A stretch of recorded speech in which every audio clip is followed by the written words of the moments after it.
Title: Caribbean Pirates. Blood, Storm, and Legend the Caribbean at night did not feel like a postcard.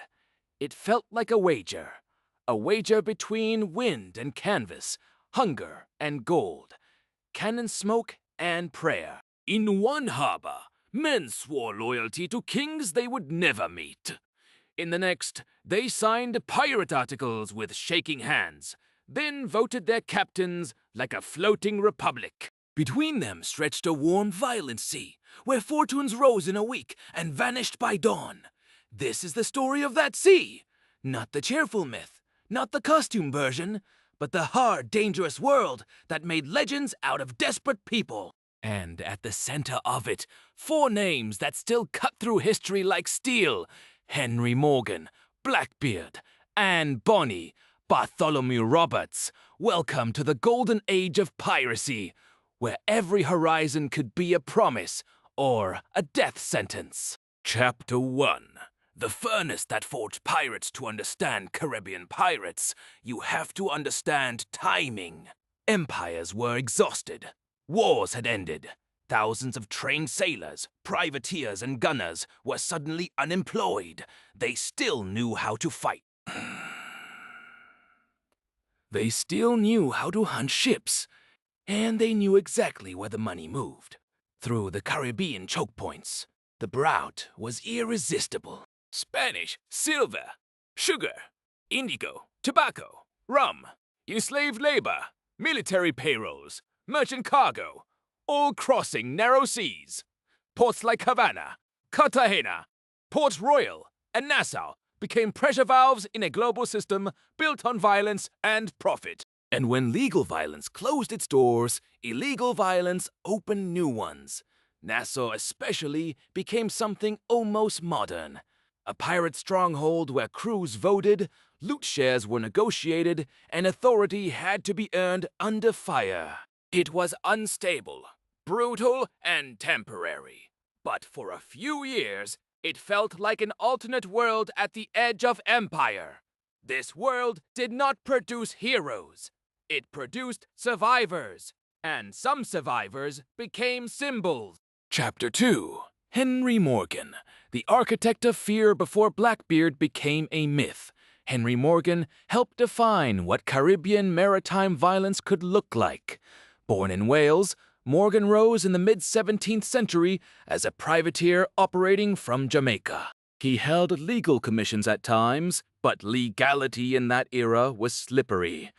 The same raid could be called patriotism by one governor and criminality by another. Morgan understood logistics better than most men who chased glory. He knew how to gather ships, recruit hardened crews, and strike targets where defense was weakest and reward was highest. Portobello, Maracaibo, and eventually Panama. His expeditions combined planning, brutality, and audacity. They were not random brawls. They were organized violence with strategic intent. His 1671 attack on Panama became infamous. Even by the standards of the age, it was a shockwave. By then, treaties were shifting, diplomacy was fragile, and Morgan stood at the center of an international embarrassment. He was arrested and sent to England, and then, in one of history's ironies, returned with honors and power in Jamaica. Morgan's legacy is complicated. He was not a pirate captain in the classic 1710s mold, but he built the psychological template. Strike fast, hit rich roots, weaponize reputation, make your name arrive before your sails do. Later pirates would perfect that formula. One of them would do it with fire in his beard. Chapter 3. Blackbeard, the theater of terror Edward Teach, known to history as Blackbeard, was active only a short time, roughly 1756 to 1818. Yet few names from the sea became larger, because Blackbeard understood something timeless. Fear is not only a weapon, it is a performance. He cultivated image like a strategist. Dark beard, slow matches burning near his face in battle. A silhouette designed to look less like a man and more like a warning. Many captains surrendered before heavy fighting began. That was efficient piracy. Fewer casualties, faster captures, higher survival. He captured a French vessel and transformed it into Queen Anne's Revenge, a flagship that projected power across the Atlantic world. Then came one of his boldest moves, the blockade of Charlestown in 1718. A major port was held hostage by a pirate flotilla. Ships were stopped, people were seized, authorities were humiliated. But power built on spectacle burns fast. Blackbeard later accepted a royal pardon, then drifted back into piracy. That return made him a target. Virginia's authorities sent Lieutenant Robert Maynard to end the problem. At Ocracoke, in November 1718, Blackbeard fought hard and died hard. Accounts describe multiple wounds before he fell. His death was meant as a message. The Empire was taking the sea back. Instead, it also made him immortal. His career was short. His legend was not. Chapter 4. Anne Bonny and the Revolt Inside the Revolt Piracy sold itself as rebellion. Against hierarchy. Against wages. Against discipline. But even pirates carried the prejudices of their world. And into that contradiction stepped Anne Bonny and Mary Read.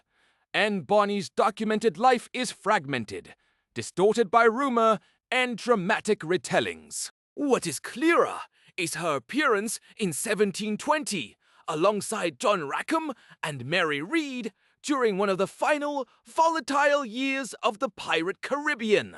Rackham's command was brief. His fame outlived his success. Yet, the Bonny Read story pierced through every retelling because it broke expectations. They were not passive passengers on deck. In multiple testimonies and later accounts, they appear armed, active, and combative. In a culture obsessed with roles, they refused theirs. That refusal mattered. Not because piracy was progressive, it was not, but because, in an already lawless arena, they exposed how thin normal authority really was. Their crew was captured near Jamaica in late 1720. Rackham was executed, Bonny and Read both pleaded pregnancy, delaying execution. Mary Read died in prison, and Bonny's final fate remains uncertain, and uncertainty is part of her enduring force. She survives as both person and symbol, a reminder that pirate history is not only men with pistols on quarterdecks, but also women fighting through layers of violence the era barely knew how to record. Chapter 5. Bartholomew Roberts, the System Builder. If Blackbeard was image and Morgan was president, Bartholomew Roberts was scale. From 1719 to 1722, Roberts, Black Bart, became one of the most successful pirate captains by captures. He did not simply raid, he industrialized raiding. Roberts was reportedly forced into piracy after his ship was taken. Within weeks, he was elected captain. That rise says everything about pirate pragmatism. Competence outranked biography. If you could navigate command and deliver prizes, men followed you. His operations range across the Caribbean and Atlantic routes, including the West African coast. He enforced rules, maintained discipline, and kept his crews functioning as high-risk business units. He used flags deliberately. He used codes deliberately. He used tempo deliberately. In a world of improvisation, Roberts created rhythm. Acquire target intelligence, intercept, overawe, board, redistribute, move, again and again. His end came in 1722 at Cape Lopez, where he was killed in battle. And with that death, the center of gravity shifted. The pirate surge that had terrified merchant networks began to fracture under sustained military pressure. Chapter 6. The End of the Pirate Republic. No legend lasts untouched by logistics. Piracy depended on havens, on markets for stolen cargo, on officials who looked away, unfragmented imperial response. By the early 1720s, those conditions were changing. Governors such as Woodes Rogers pushed pardons and crackdowns in tandem. Naval patrols improved. Courts hanged captains where others could see. Local merchants, once willing to deal in gray zones, shifted when enforcement grew sharper. The pirate world did not vanish in a day, but it lost momentum.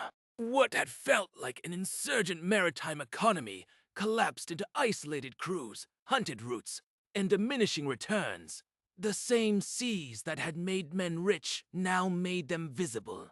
And visibility for pirates meant rope. Chapter 7. Why the Caribbean pirates still fascinate us. Because they stood at a collision point.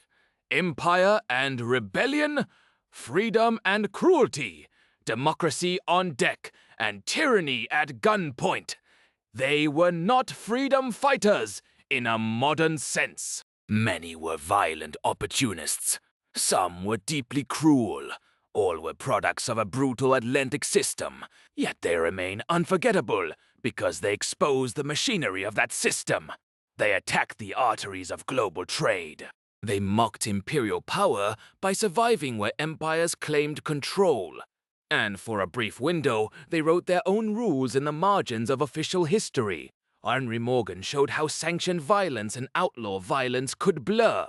Blackbeard proved reputation could be as lethal as cannon. Anne Bonny and Mary Read shattered the script people expected at sea. Bartholomew Roberts demonstrated that piracy could become frighteningly efficient. Different lives, same ocean, same pressure, same wager. Finale, Nightwater. Last light, imagine the Caribbean after midnight. No modern engines, no electric horizon. Only stars, lantern glow, wind, and the hollow pulse of wooden hulls. Somewhere beyond sight, a lookout whispers, "A sail is changing angle. Another ship is closing, and every man, every woman on deck is asking the same question. Trader, warship, pirate. In that world, identity could change in a season. Privateer to pirate, pirate to pardoned subject, subject to corpse." Legend to warning! The sea remembered none of it. But history did. In fragments, trials, letters, propaganda, and myth. Enough to reconstruct the storm. Enough to hear the cannons. Enough to watch 4 names stride across the waves one more time. Henry Morgan, Blackbeard, Anne Bonny, Bartholomew Roberts.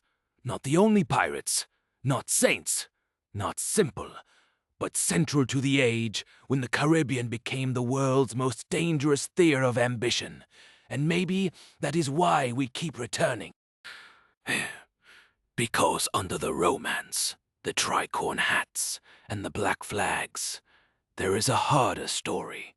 When power breaks, new powers rise, and the sea takes every promise personally. If you want the next episode, we sail east into treasure fleets, mutiny courts, and the final hunts that ended the pirate dream. Until then, keep one eye on the horizon and never trust a calm sea.